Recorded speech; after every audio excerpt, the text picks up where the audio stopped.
Hi, Jeff Lawton here. You know the main reason that people have trouble growing good organic food? They can't get good organic fertilizer and they can't produce it themselves. Once you can produce good organic fertilizer, then it's easy to grow a really diverse production in a small or even a large space. Well, I have the answer.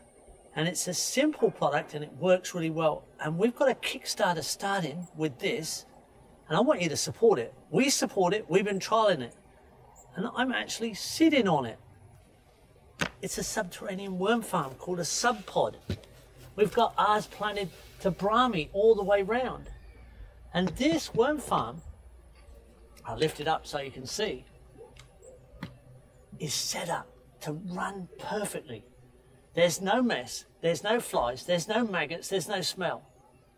And it takes the waste from your kitchen or from your office kitchen or wherever you're working, right?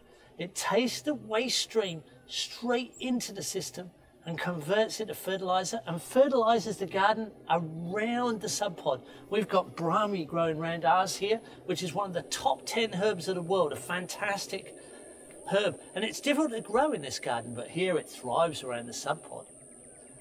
Now, because it produces fertilizer, because it has no waste, and because you have no wasted energy, your waste stream goes straight into the Subpod, doesn't have to go anywhere, and converts immediately to fertilizer around the Subpod, and you get a harvest coming out that will fertilize the rest of your garden. You can't be more efficient than that.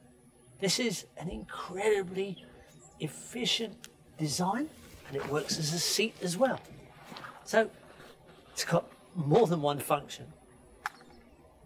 And it doesn't matter whether it's a small space or you have a larger Subpod that links together for a commercial space. If you've got a waste stream, you can convert it to really high quality, diverse, organic produce. Support the Subpod with a Kickstarter, please. It's one of the great answers to growing organic food.